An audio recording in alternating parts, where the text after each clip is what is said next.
आप लोगों ने जो होमवर्क में क्वेश्चन दिए थे वो ट्राई किए? हाँ सर। हो पा रहे हैं? हाँ सर, थोड़े डाउट। डाउट तो रहना चाहिए। हाँ सर, वो सेकंड वो चालू किया ना सर, वो कौन सा फर्स्ट ऑर्डर और सूडो फर्स्ट ऑर्डर, उसमें बहुत प्रॉब्लम आ रहा हाँ, उसमें थोड़े मिक्स क्वेश्चन भी होंगे ना। है। हाँ फर्स्ट सर, ऑर्डर, एक दो थर्ड ऑर्डर। हाँ, इसलिए थोड़ा प्रॉब्लम आ सकता है। देखो, सेकेंड ऑर्डर का आप प्लीज कॉपी ना करें, पहले सिर्फ देखें। सेकेंड ऑर्डर रिएक्शन की दो पॉसिबिलिटी हो सकती हैं। एक तो जब एक ही रिएक्टेंट हो,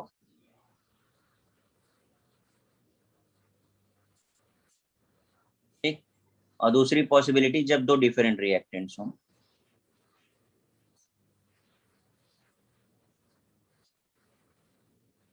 दोनों रिएक्शन के बीच का डिफरेंस आपको क्लियर है? हाँ सर, एक डिकम्पोज हो रहा है और एक फॉर्म हो रहा नहीं नहीं, नहीं मतलब हम कह रहे हैं या तो हमारे पास एक ही रिएक्टेंट होगा, है। एक रिएक्टेंट या दो रिएक्टेंट। दो रिएक्टेंट होंगे, हम ऐसा बोलना चाह रहे हैं आपको। ठीक है, तो दोनों ही हाँ सेकेंड ऑर्डर हो सकते। और जैसे हम लोग कर रहे थे कि अगर हम इनिशियली टी टाइम 0 पे लेते थे तो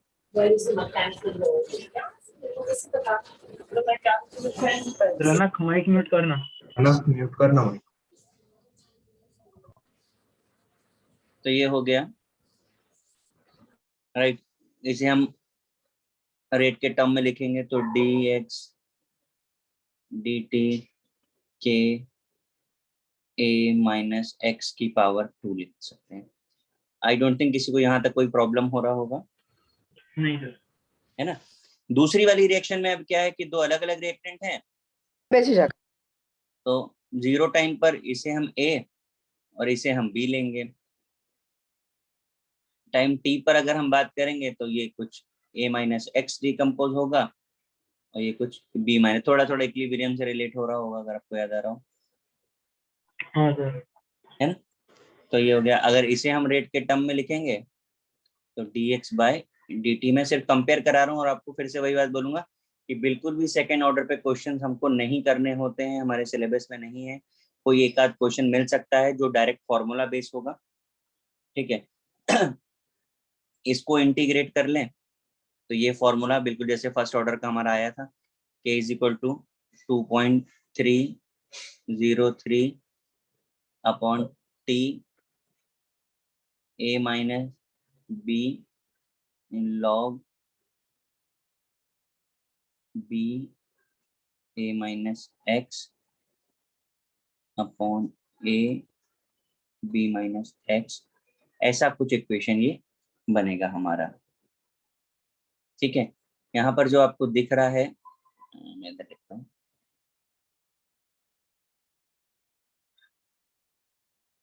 concentration of A and B, अगर हम बात करें आफ्टर टाइम टी,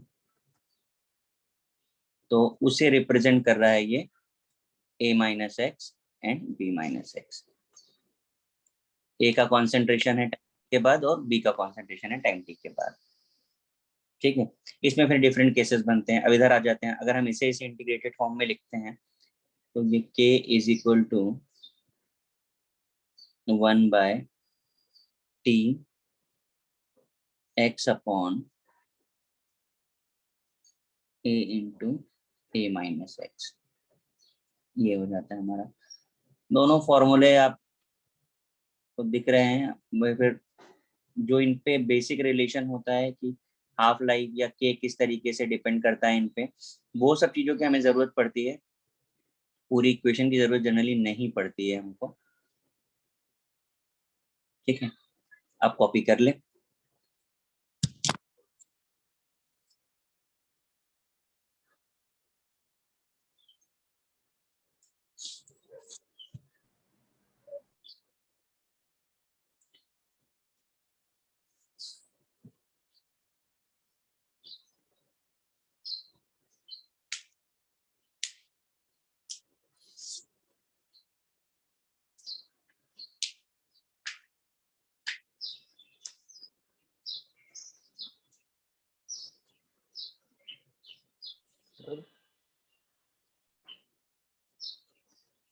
सर हाँ जी, सूडो सेकंड ऑर्डर रहता है कुछ? क्या कह रहे हैं बेटा? सूडो सेकंड ऑर्डर, जैसे सूडो फर्स्ट ऑर्डर है आएगा वैसे। आएगा आएगा आएगा। जब जब कभी भी स्यूडो टर्म लग जाता है तो वो सब मॉलिकुलरिटी से रिलेट हो जाता है। ओके।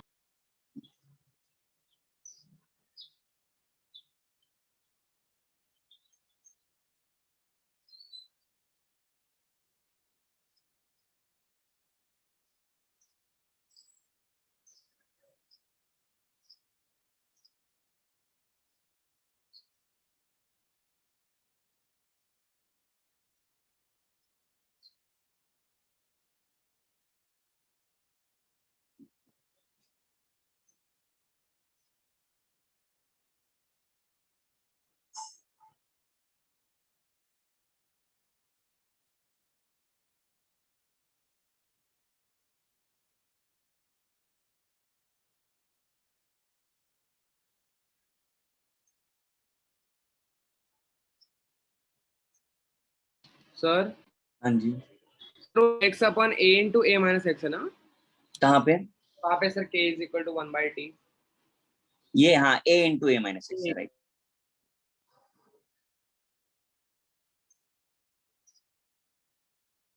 देखिए जरा यहाँ पे हमने केस डेवलप किया है कि अगर ये 50% डिकम्पोज हो रहा है तो मतलब टाइम हमारा हाफ लाइफ हो सकता है, तो x इक्वल टू a/2 आप रख दीजिए, you will get this relation, t half equal to 1/ka या k equal to 1/t half a।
Sir 1/k into a क्या?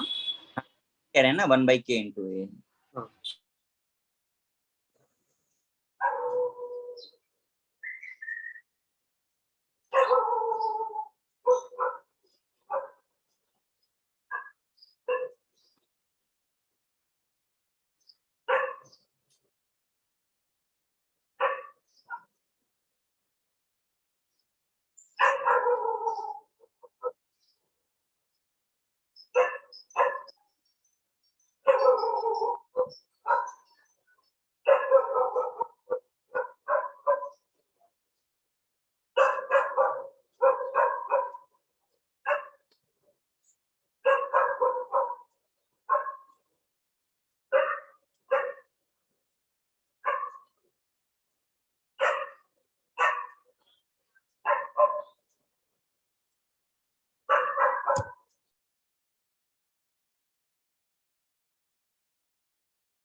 That's t dot a, right? Sorry. That's t to a ना? Hmm.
Sir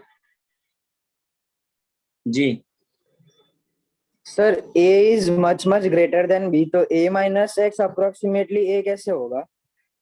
यानी a बहुत ज्यादा है, अगर a बहुत ज्यादा है तो डिकम्पोजिशन x तो कम ही होता है, तो a माइनस एक्स, अगर x जो में a बहुत बड़ा है तो डिफरेंस कितना हो जाएगा, ऑलमोस्ट a के इक्वल। यस सर, समझा।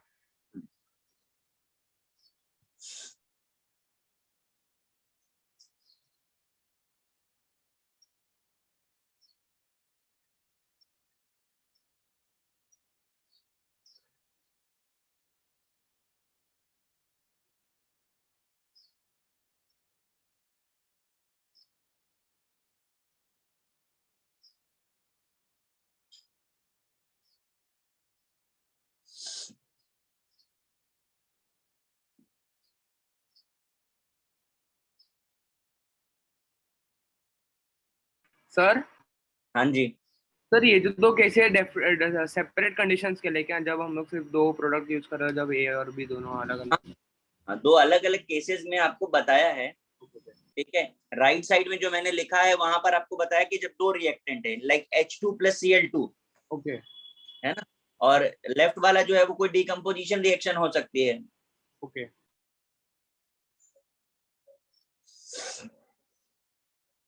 अभी एग्जांपल्स लिख करके भी आपको बता देंगे, आप लोग कॉपी कर ले पहले से।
कॉपी हुआ गया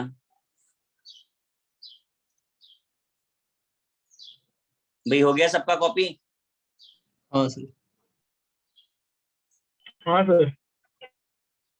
ठीक है।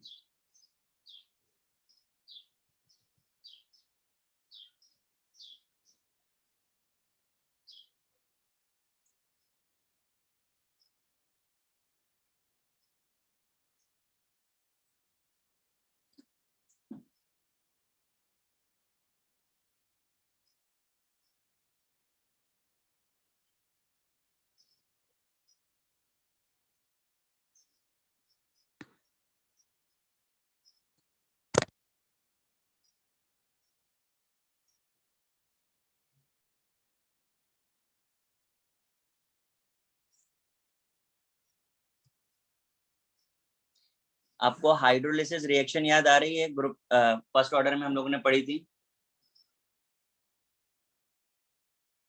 क्यों गाइस? बोलिए भाई, हाँ सर। क्या था, बताएंगे देख करके? Sir H2 plus Cl2। मैंने हाइड्रोलिसिस बोला है। सर वो एसिडिक हाइड्रोलिसिस वाला। हाँ, H2O2। Sir H2O2 gives H2O plus half O2, वो वाला। ये भगवान, हाइड्रोलिसिस का मतलब होता है जब वाटर अच्छा, इन्वॉल्व। वो CH3CO C2H5 plus H2O वाला ना? हाँ हाँ वाटर जिसमें इन्वॉल्व हो वो बताइए। हाँ सर, वही तो पता है। Sir NH4NO2 gives N2 plus 2H2। वो नहीं है वो वाटर इन्वॉल्व है। वो हाइड सेकंड और third example they.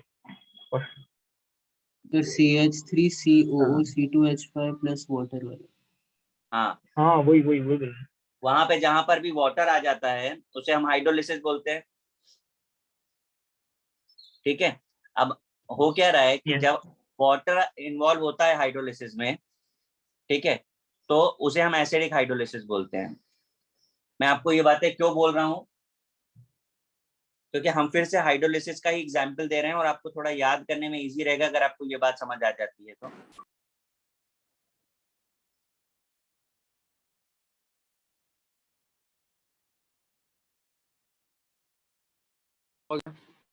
Hydrolysis of ester. हाँ,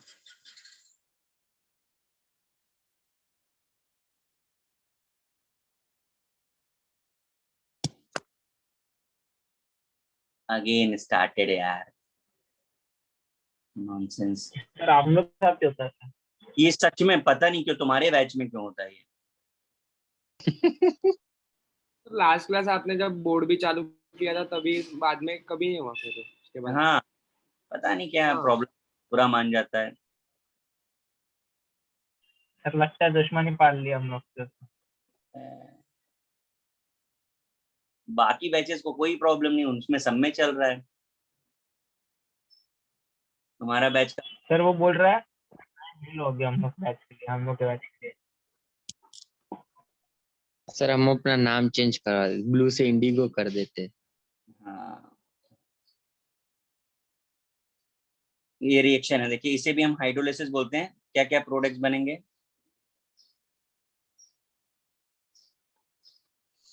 सर C2H5 है। हाँ, हाँ और HCl ठीक है? तो ये हाइड्रोलिसिस है, पर कैसी है? अल्कलाइन मीडियम हाइड्रोलिसिस है।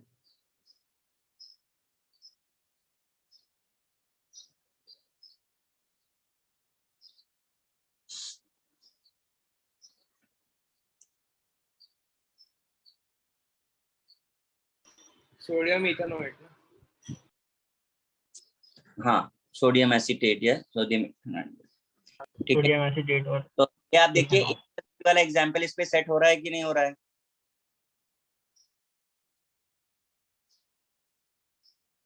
हाँ सर, सेकंड ऑर्डर का रिएक्शन है। हाँ, बराबर।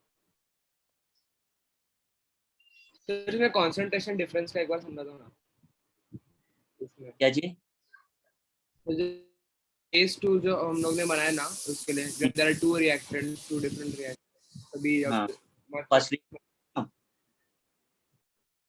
फर्स्ट रिएक्शन तो उसी का एग्जांपल है। हाँ सर, ज्यादा मात्रा में ये होता है ना, क्या चीज? ना मैं ज्यादा समझा नहीं। मात्रा में एस्टर होता है ना, हाँ हाँ तो CH3 C2H5 जो है दैट इज हायर कंसंट्रेशन हाँ हाँ हाँ, कंपेयर्ड टू Na1। यस। वो तो बेटा केस है ना, उस चीज को हम डिफाइन नहीं कर सकते, वो क्वेश्चन डिफाइन करेगा। आप किसी को भी A किसी को भी B लेकर के आपसे सॉल्व करवा सकते हैं, वो थोड़ी ना हम डिसाइड कर सकते हैं। वो तो केसेस होंगे, क्वेश्चंस की पॉसिबिलिटी होगी। हाँ सर। कॉन्सेंट्रेशन तो वेरिएबल होता है ना, वो थोड़ी ना फिक्स कर सकते हैं। ये मान सकते हैं कि हाँ ये वाला कम इज इसको ज्यादा होगा, बस ऐसा बोल सकते हो आप।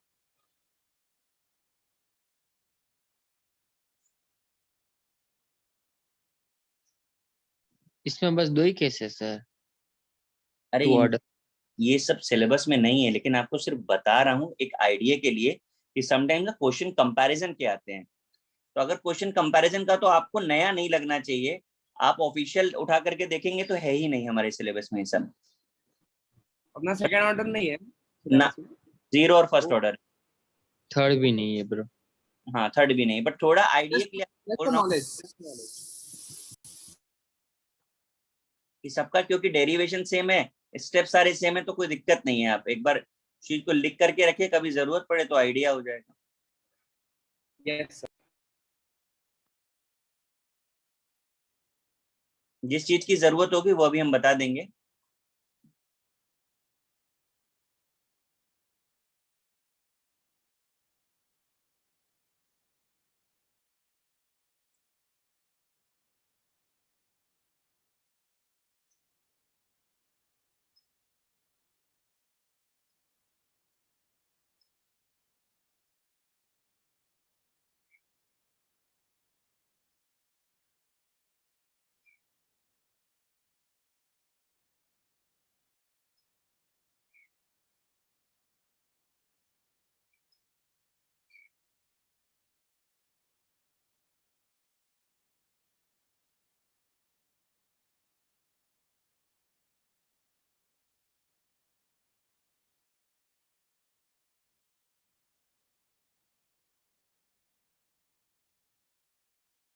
सर वो टी का पावर हाफ लिखा है ना आपने कि टी हाफ लिखते हो? भाई टी हाफ है, टी का पावर हाफ नहीं होता है। T half, T multiplied by half. हाँ मल्टीप्लाई बोलिए सर, उसे हाफ लाइफ बोलते हैं मेरे ख्याल से। हाँ सर, हाफ लाइफ। हाँ सर। तो आप चाहे पर उसका मीनिंग क्लियर रखिए, हाफ लाइफ है वो। सर वो लिखने का सर अभी इसका रेडियो एक्टिविटी में आता है। फिजिक्स में भी आपके आएगा, लेकिन वहां भी जीरो ऑर्डर और फर्स्ट ऑर्डर ही आता है। सर थोड़ा सा ऊपर मॉडल मॉडल फिजिक्स में। कहाँ पर है? सर वो थर्ड वाला एग्जाम। देखिए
ये आपके एग्जाम्पल्स हैं थर्ड ऑर्डर के।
डन।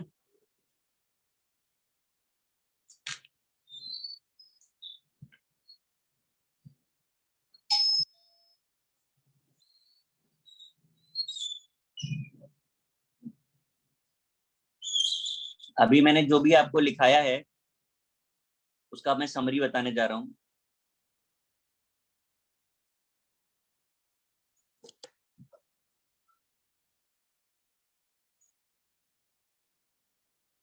फर्स्ट प्रोसेस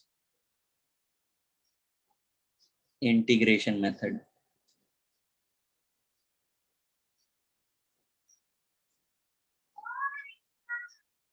इसे हिट एंड ट्रायल मेथड भी बोलते हैं।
ये आपकी रिएक्शन है first order, second order and third order की।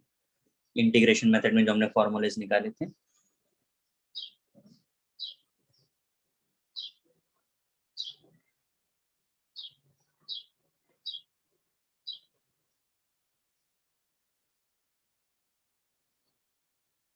सर मैं डिस्कनेक्ट हो गया था, इसके पहले एग्जांपल्स ही लिखा था।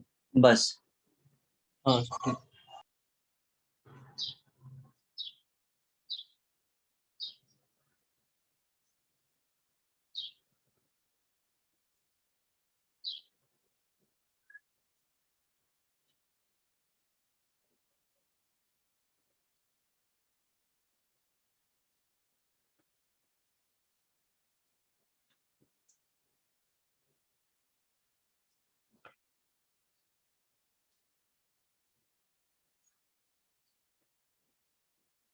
सर वो 1 माइनस ए बाय एक्स रेज पर n माइनस 1 है या इंटू n माइनस 1? कहाँ पर बोल रहे हैं? Sir graphical method. a minus x की पावर n माइनस 1।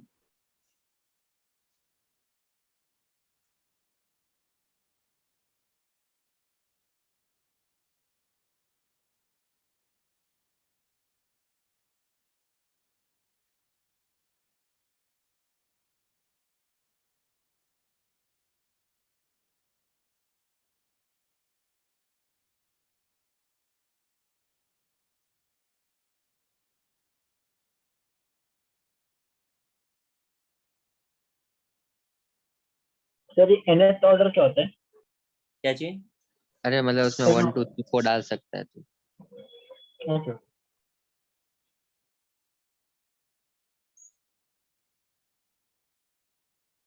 मेरे लिखने से पहले जानने में इतने इंटरेस्टेड है तो थोड़ा वेट ही कर लो, बताएंगे तो हम है ही।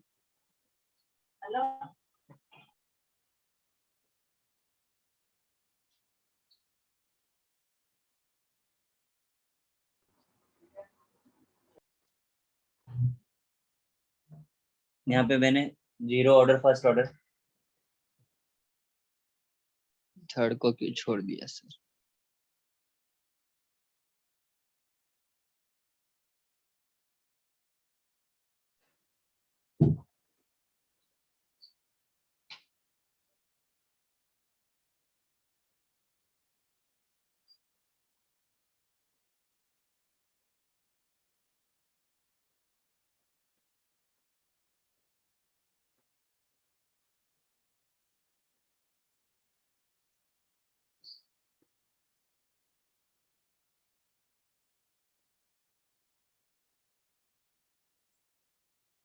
ये ग्राफ जरा ड्रॉ करिए। nth का मतलब होता है 0 1 2 3 जो भी ऑर्डर है उसका, उसके अकॉर्डिंग वहां पे नंबर प्लेस करिए n की जगह पे और ग्राफ ड्रॉ करिए।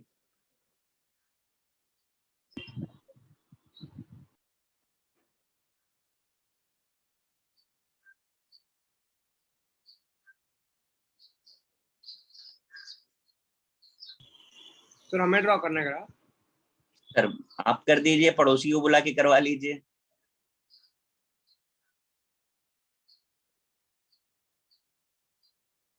सर गलत हो गया तो?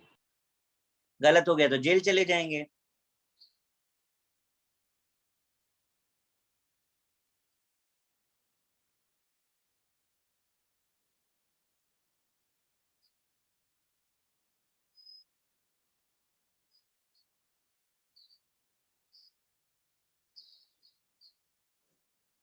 जल्दी करो।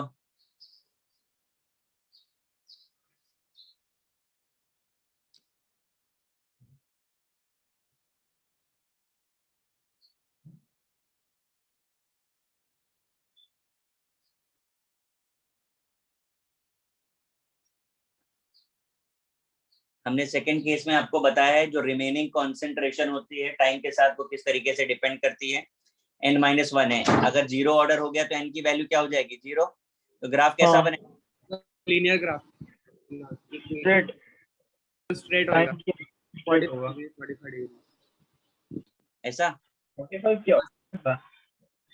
ठीक है, चलो अब फर्स्ट ऑर्डर में आ जाइए। सर टी पे एक स्ट्रेट लाइन आएगा sir, y is equal to 1।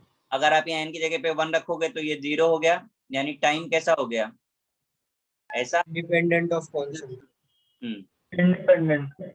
अब सेकेंड ऑर्डर निकालना है तो n की जगह पे 2 रखो, तो ये इनवर्स हो गया।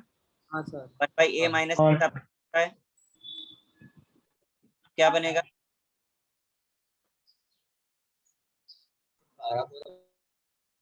हैं? नहीं सर सॉरी, स्ट्रेट लाइन ही बनेगा सर। ध्यान से देख लीजिए किसके बीच में ग्राफ। सर हो कर्व होएगा ना सर? अरे कर्व। पढ़ लो फिर आंसर दे दो। 1/a माइनस एक्स है। स्ट्रेट ही होगा same.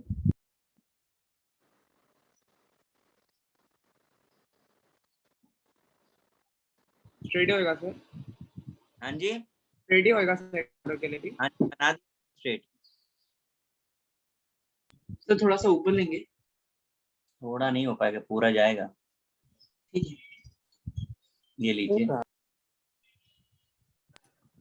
Thank you. Half life वो क्या होता है सर? क्या चीज? सर ये थर्ड वाला हाफ लाइफ मेथड। हाँ बता रहे हैं, यही तो यार, एक आदमी सेकंड पूछ रहे, एक आदमी थर्ड। सेकंड सब लोग कर लो, फिर मैं थर्ड बता देता हूँ। तो ठीक है सर। प्रोपोर्शनल है ना? हाँ जी, प्रोपोर्शनल है ना? हाँ जी।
हो गया।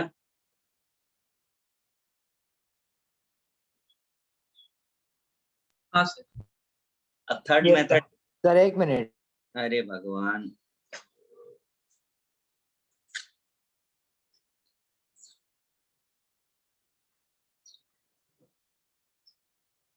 हो गया सर। भाई सब लोग एक बार बोल दो हो गया तो मुझे अच्छा लगेगा। हाँ sir.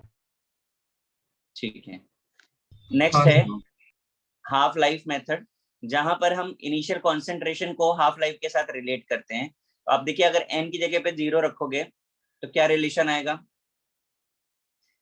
Half life is directly proportional to concentration हो जाएगा। हाँ सर 1 रखोगे तो 1 इंटू सर जाएगा। कांस्टेंट तो मैं आपको सिर्फ ये बताना चाह रहा हूँ कि हमने जो भी अभी तक तीनों ऑर्डर डिराइव किए हैं, 4 बल्कि 0 1 2 3, उनमें जो क्वेश्चंस पूछे जाते हैं, जैसे मैंने आपसे कहा सेकंड ऑर्डर हमारे सिलेबस में नहीं है, थर्ड ऑर्डर हमारे सिलेबस में नहीं है, लेकिन हाफ लाइफ रिलेशन किसी के लिए भी पूछ लेते हैं। अगर वो थर्ड के लिए पूछ रहे हैं कि कॉन्सेंट्रेशन करता है कि नहीं करता हाफ लाइफ, तो आप इन फॉर्मूलेस को यूज करिए। Yes sir. तो पीछे हमने जो भी पढ़ा है उन सब का ये समरी है, क्वेश्चंस करने के लिए इनकी जरूरत पड़ेगी। हर फॉर्मूले की वो जो हमने बड़े बड़े डिराइव की उनकी जरूरत नहीं आने वाली है। यही है ना सब फॉर्मूले? हाँ सब कुछ यही है। इसके अलावा आपको याद तो हमने आपको यूनिट ऑफ के फाइंड करने के लिए भी एक शॉर्टकट बताया था, याद है? Sorry sir. नहीं यूनिट ऑफ सर। हाँ क्या शॉर्टकट बताया था? किसी को कुछ याद नहीं है? सर फिर से n minus 1 वो एक ये बार whole per liter raised to n minus 1।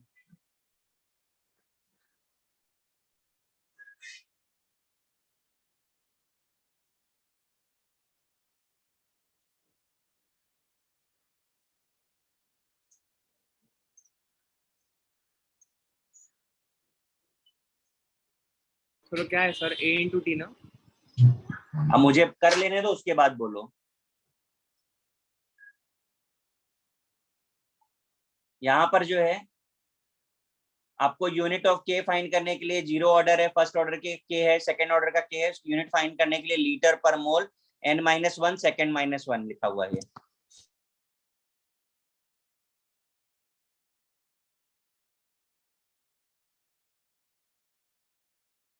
मतलब वॉल्यूम बाय एन लिखेंगे हम लोग। हेलो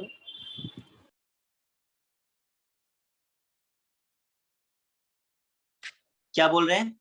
मैं बोल रहा था कि volume by N into raise to power n-1 वैसा होगा क्या? जी सर, लिख सकते हैं। Okay upon T.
सबका कॉपी हो गया होगा अब तो? हाँ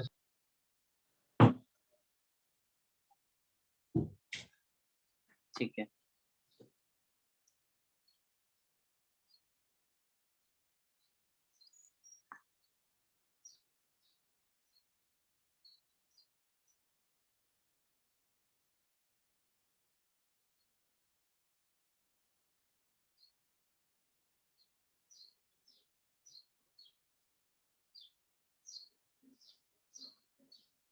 नेक्स्ट है पैरेलल रिएक्शन, मतलब समझते हैं इसका? सर एक साथ बहुत सारे रिएक्शन है। कुछ दो साथ साथ चले थे कुछ।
आप पहले कॉपी करेंगे कि मैं एक्सप्लेन करूं?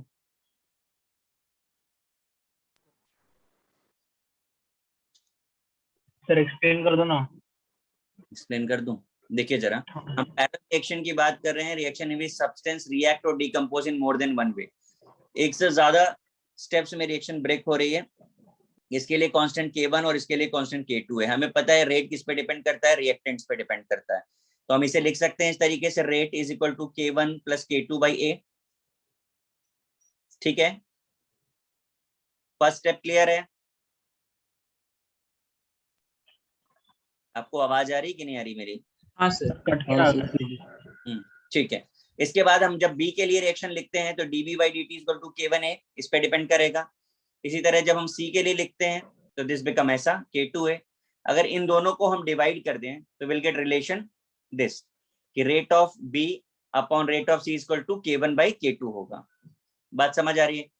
आफ्टर सर्टेन टाइम इंटरवल हम क्या नोटिस करते हैं कि अगर ये B x मोल पर लीटर में कन्वर्ट हो जाए, या x मोल पर लीटर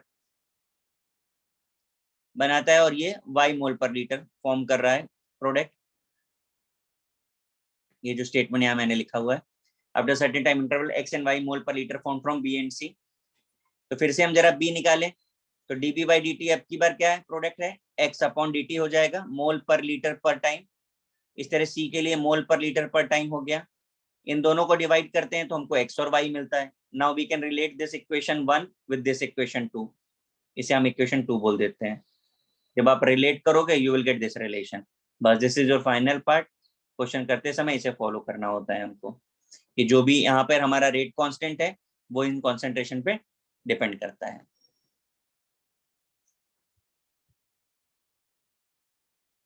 एक बार फिर से समझा सकते हो?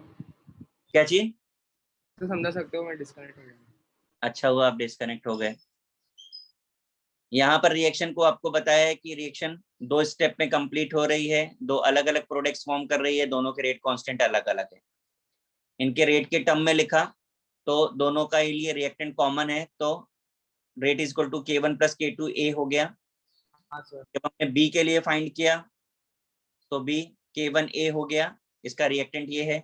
C के लिए फाइंड किया तो K2A हो गया, ये लिखा हुआ है यहाँ पे, दिख रहा है आपको, ये और ये। इसके बाद जब हम इसे डिवाइड करते हैं इसको और इसको तो will get this relation K1/K2, right.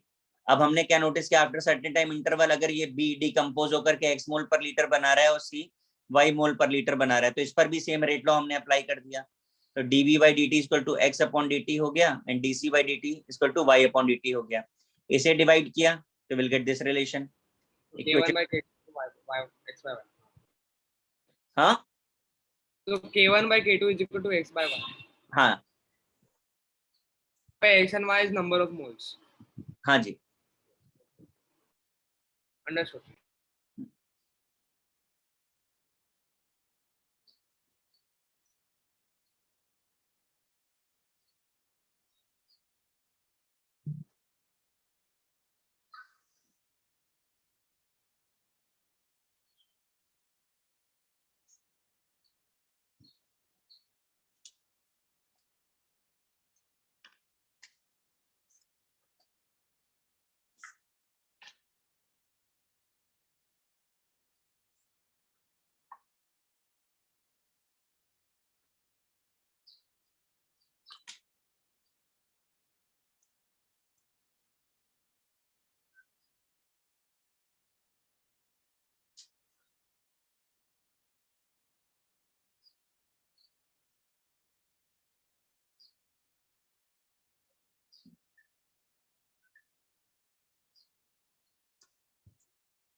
Done.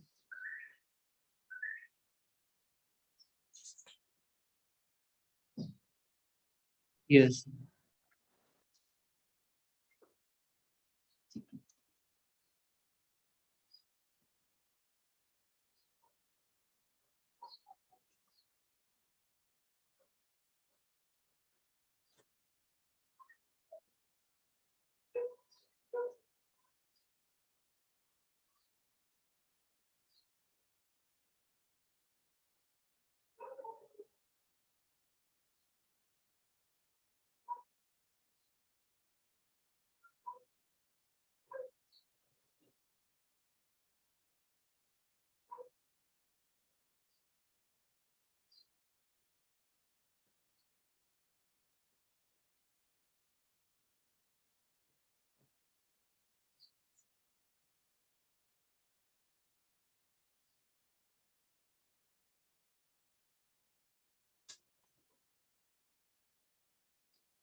ये जो मैंने लिखा है आप इसे कॉपी कर लीजिए, एक्सप्लेन मैं तब करूंगा जब ये पूरा लिख लूंगा।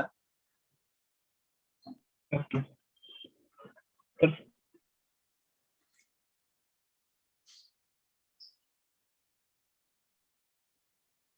सर ये शॉर्ट नोट जैसा है सर, लंबा लंबा। मैं तो बहुत शॉर्ट में लिख रहा हूँ सब चीजें, थ्योरी तो बहुत बड़ी है, समझ आ जाएगा तो दोबारा रीड करने की जरूरत भी नहीं पड़ेगी उस सब चीजों की।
कॉपी हो गया?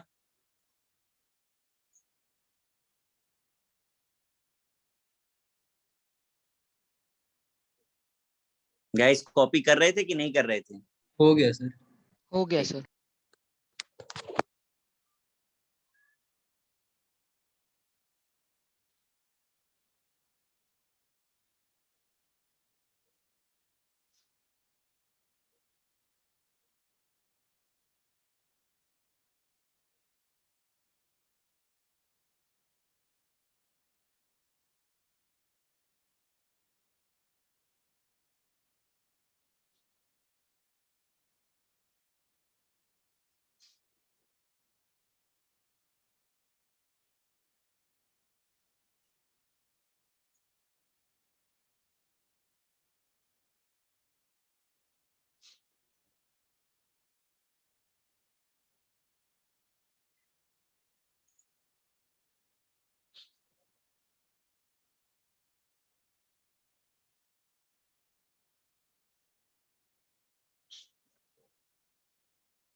पोजेस है ना?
सर वो sp ऑर्बिटल है क्या वो?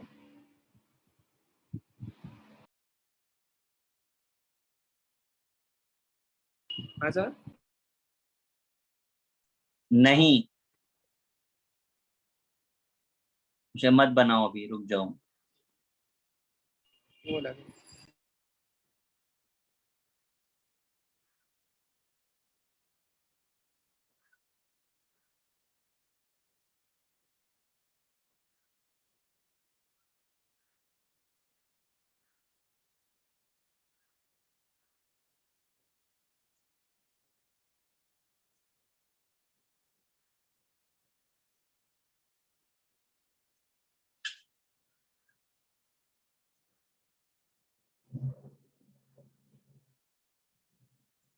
चलो जरा पहले फर्स्ट कॉपी हो गया ये, हाँ सर। बी पार्ट करना। कर लीजिए कॉपी अच्छा पहले।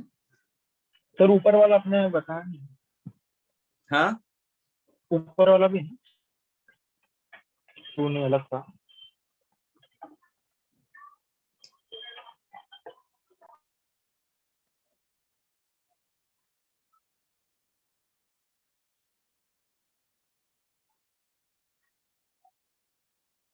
हाँ सर हो गई। हो गया पूरा कॉपी? नहीं सर।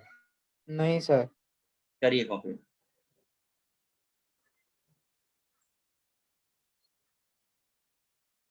डायग्राम में बना लेना। सब कर लीजिए।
कॉपी हो गया? हाँ ठीक है, अभी जरा ध्यान से सुनना। फर्स्ट पॉइंट आप खोल लीजिए, कोलिजन थ्योरी जहां से स्टार्ट करी थी हमने। खोला फर्स्ट पॉइंट? हाँ देखिए, सबसे पहला पॉइंट हमने लिखा था कि कोई भी रिएक्शन होती है तो रिएक्शन के लिए कंपलसरी होता है कि रिएक्टेंट के जो मॉलिक्यूल्स हैं वो कोलाइड हों, वो कोलिजन करें, वो आपस में टकराएं। पहला पॉइंट। दूसरा पॉइंट लिखा कि पर सेकंड पर वॉल्यूम होने वाले कोलिजन को हम कोलिजन फ्रीक्वेंसी बोलते हैं, जिसका नंबर बहुत हाई होता है, 10 to the power 25 to 10 to the power 28 collision per second होते हैं पर यूनिट वॉल्यूम में, मतलब इतना हाई कोलिजन रेट होता है। इसके बावजूद क्या होता है कि इफेक्टिव कोलिजन्स ही रिस्पॉन्सिबल होते हैं प्रोडक्ट के फॉर्मेशन के लिए, और इफेक्टिव कोलिजन का नंबर नॉर्मल कंडीशन में कम होता है, राइट। तो अब ये इफेक्टिव और इनइफेक्टिव का क्या मतलब होता है? तो इफेक्टिव कोलिजन हम उन्हें बोलते हैं जहां पे जो कोलाइडिंग मॉलिक्यूल्स हैं वो एनर्जी और ओरिएंटेशन बैरियर को क्रॉस कर पाए। अब ये एनर्जी बैरियर क्या होता है, तो देखिए जरा, डेफिनेशन दोनों आपको सेम लगेगी, जरा ध्यान से देखें। एनर्जी बैरियर में मैंने आपको बताया threshold energy, minimum amount of energy which the colliding molecules must possesses, यानी ये वो एनर्जी है जो किसी भी कोलाइड करने वाले मॉलिक्यूल्स के पास होती है।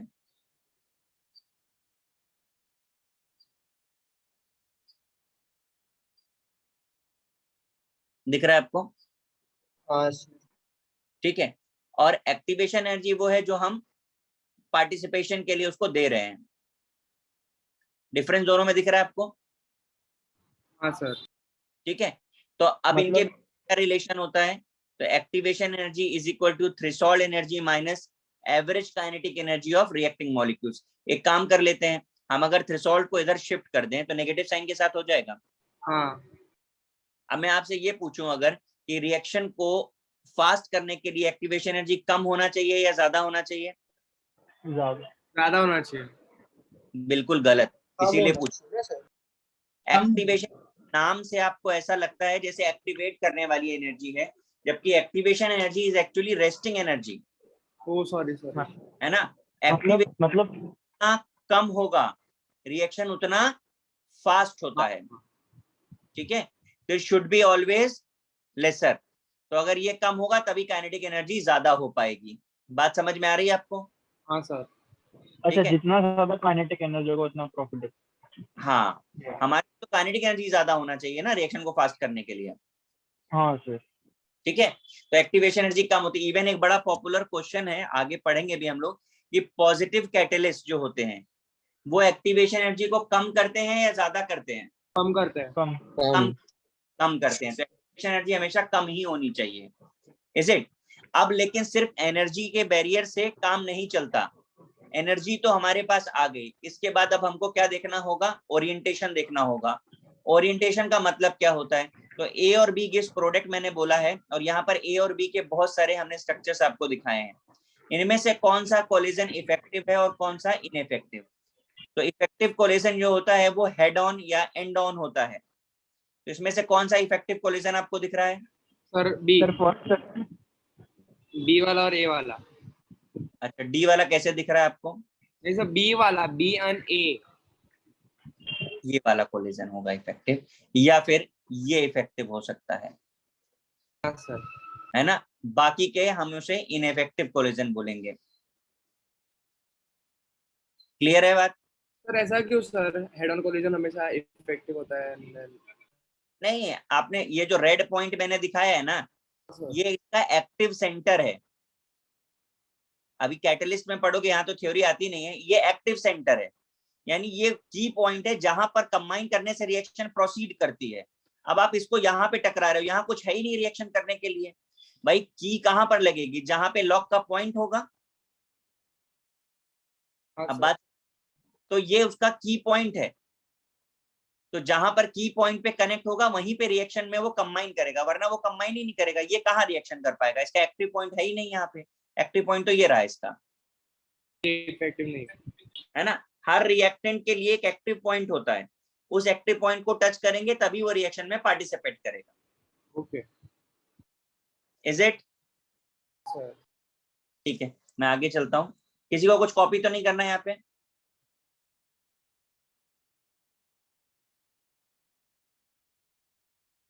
तो थ्रेशोल्ड एनर्जी अगर ज्यादा रहेगा तो क्या होगा? मतलब उसका भी कोई है क्या? मतलब एक्टिवेशन हाँ, एनर्जी? अगर थ्रेशोल्ड ज्यादा है तो मतलब आपको उस लिमिट, देखो threshold is the limit. Okay. आपके पास 50 किलो जूल एनर्जी है, तो आपको रिएक्शन में पार्टिसिपेट करने के लिए हमें 51 देना पड़ेगा। हमने 49 दिया तो काम नहीं चलेगा। थ्रेशोल्ड इज योर लिमिट, मतलब हमें उससे ज्यादा सप्लाई देनी ही देनी है, उतनी एनर्जी तो उसको एक्टिवेट करने के लिए चाहिए ही चाहिए। ये उसकी थ्रेशोल्ड लिमिट है।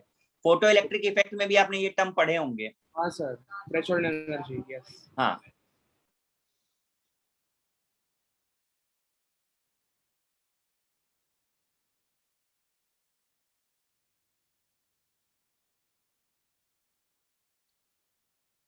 मैं एक काफी कॉम्प्लिकेटेड काम करने जा रहा हूँ। कॉम्प्लिकेटेड इसलिए बोल रहा हूँ क्योंकि ग्राफ ड्रॉ करना है।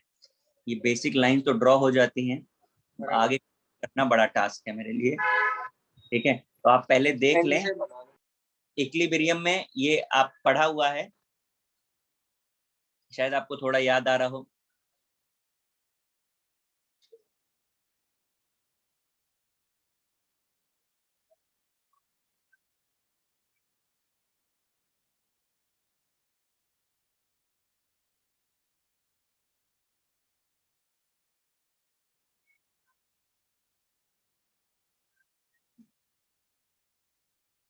तो ट्रांजिशन स्टेट का है क्या सर वो? हाँ,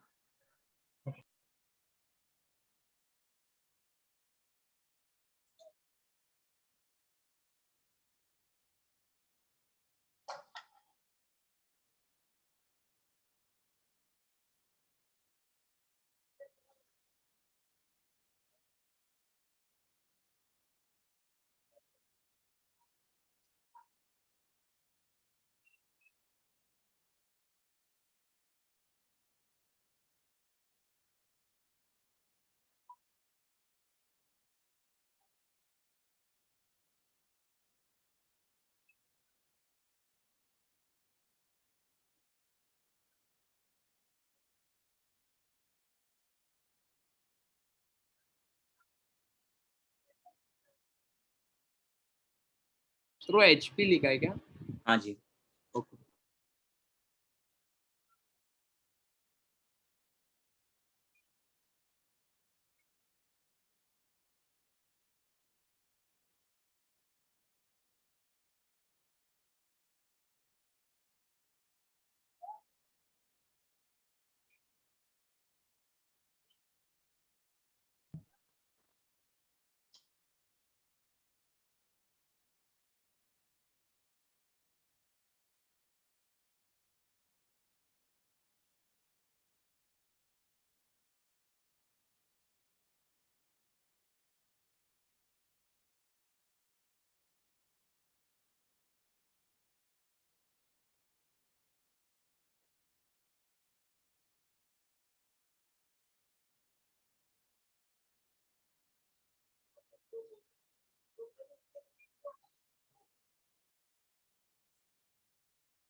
एक सेकेंड। हाँ,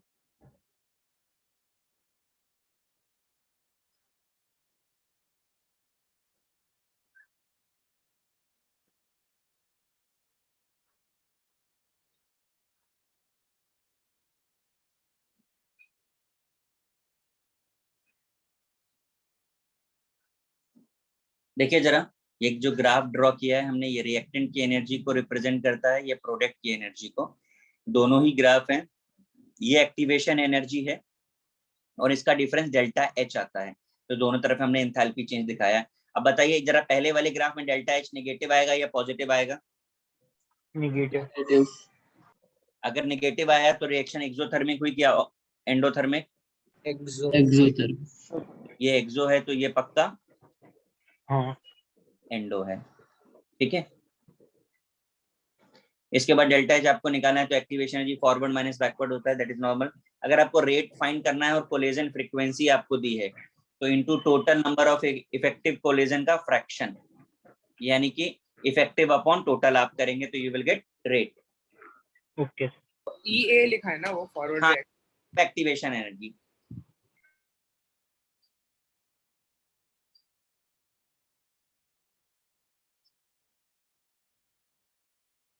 सर इसके ऊपर बस कोलिशन डायग्राम्स थे ना? हाँ,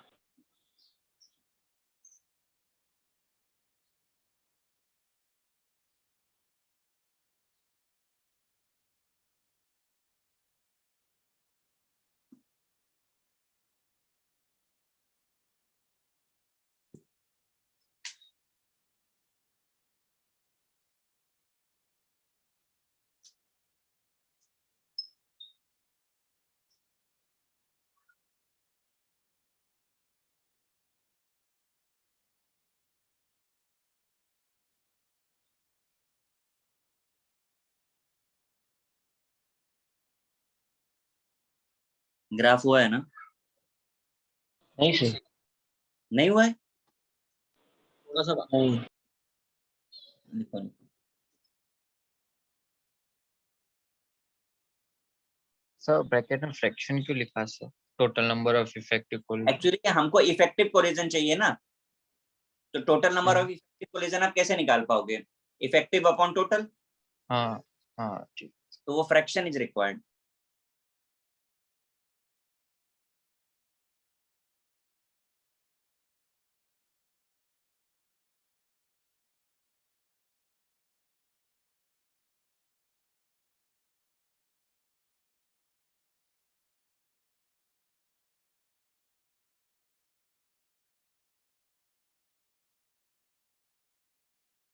सर वो ई ए है डेल्टा एच के ऊपर। हाँ,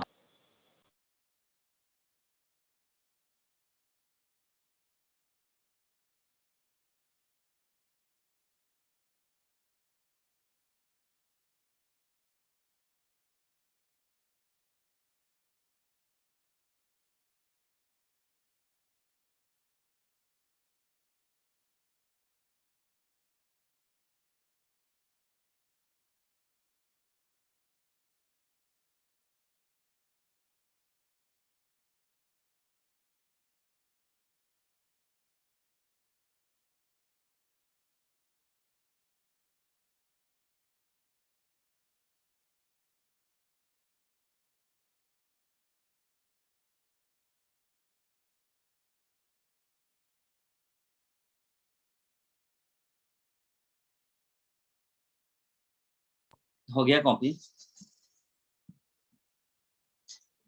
स्टेटमेंट्स बचे।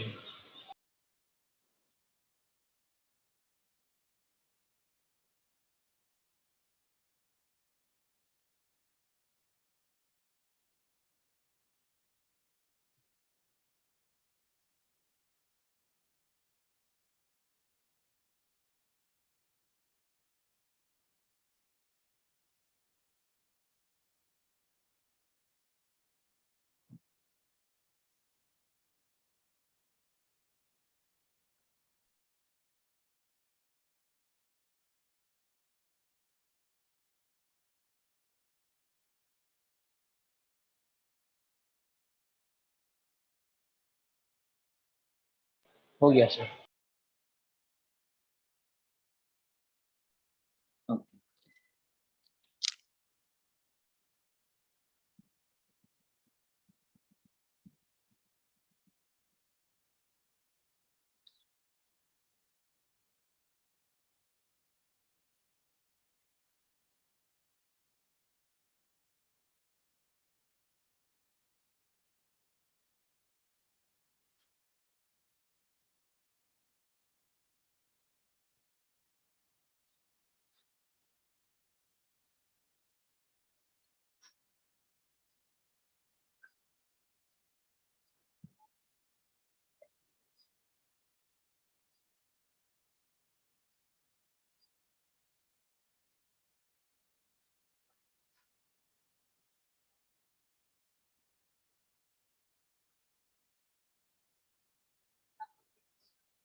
देखिए मैंने क्या लिखा है, मैं पहले इसको समझा देता हूँ आपको।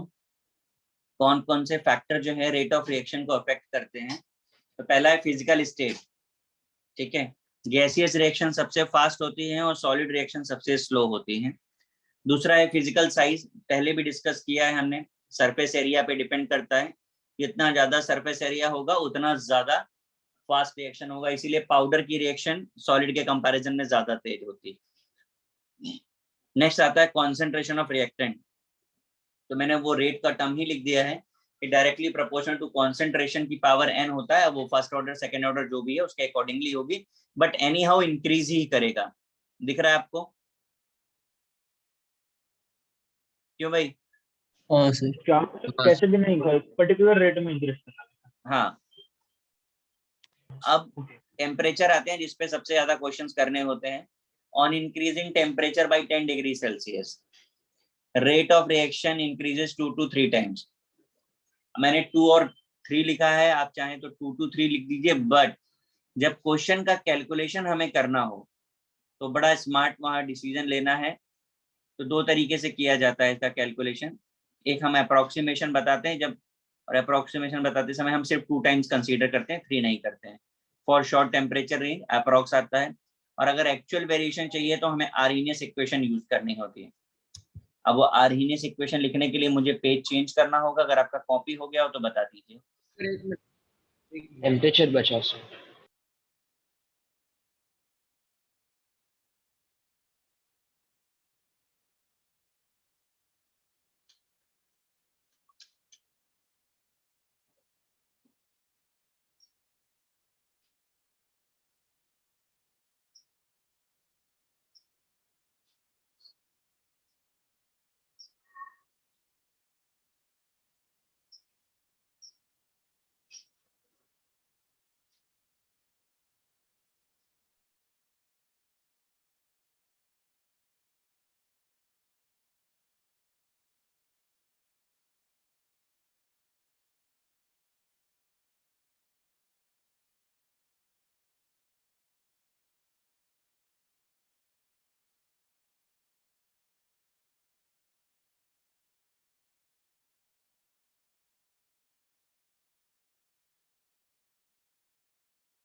Sir done.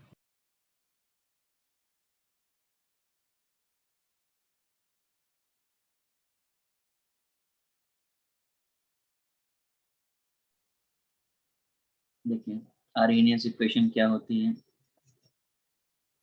ये इक्वेशन के बारे में भी हम पहले डिस्कस कर चुके हैं इक्विलिब्रियम में, अगर आपको थोड़ा बहुत याद आता हो तो।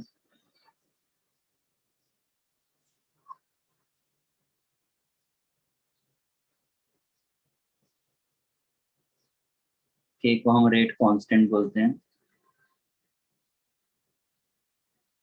ए जो है आर्हीनियस फैक्टर है,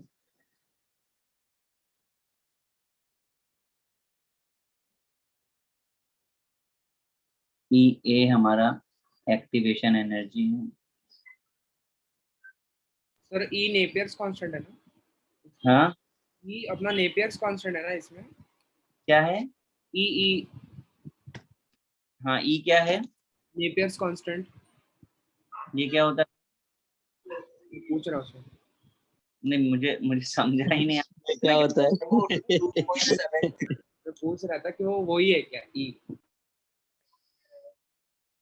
एक्टिवेशन एनर्जी जो है अभी आ जाएगा थोड़ी देर में। फिर टी टेम्परेचर है, केल्विन में आपको चाहिए होता है ये है,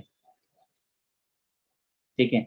अब इन पर क्वेश्चंस आपको जरूर मिलते हैं, इनके क्वेश्चन बहुत सारे होंगे।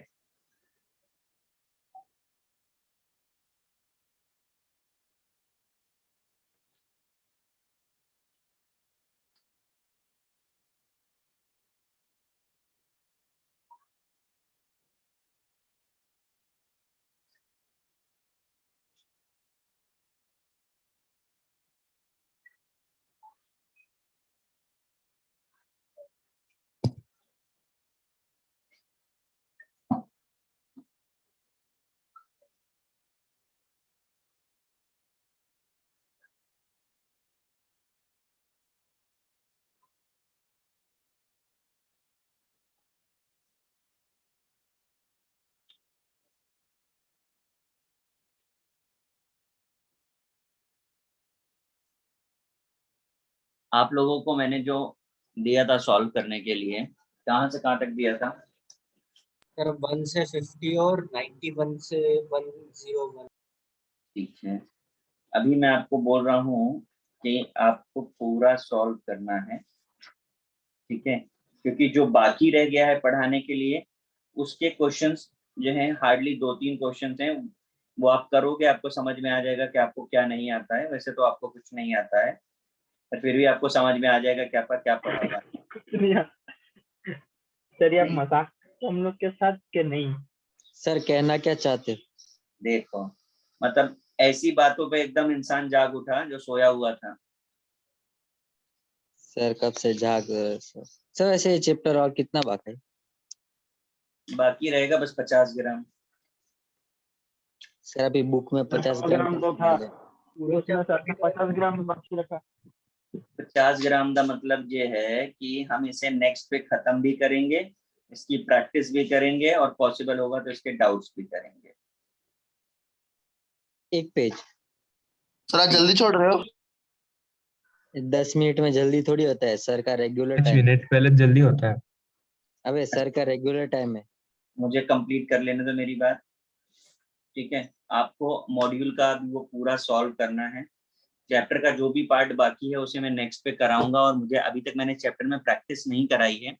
फर्स्ट ऑर्डर के स्टैंडर्ड क्वेश्चंस के अलावा और कुछ अभी प्रैक्टिस नहीं कराई थी आपको मैंने, तो मैं नेक्स्ट पे इसकी प्रैक्टिस भी कराऊंगा। और आरएनएस पे क्योंकि क्वेश्चन ज्यादा आते हैं, और इसलिए भी क्वेश्चन डिफिकल्ट इसके हो जाते हैं क्योंकि इसमें इक्विलिब्रियम मिक्स हो जाएगा। आरएनएस में हमने वहां पर भी किया था, इक्विलिब्रियम में भी इसके क्वेश्चन, तो उन कंबाइंड क्वेश्चंस को कराना है। और वॉल्यूम और प्रेशर वाला फर्स्ट ऑर्डर का क्वेश्चन का प्रैक्टिस, तो नेक्स्ट में हम प्रैक्टिस करेंगे। जो बोला है वो ध्यान रखिएगा।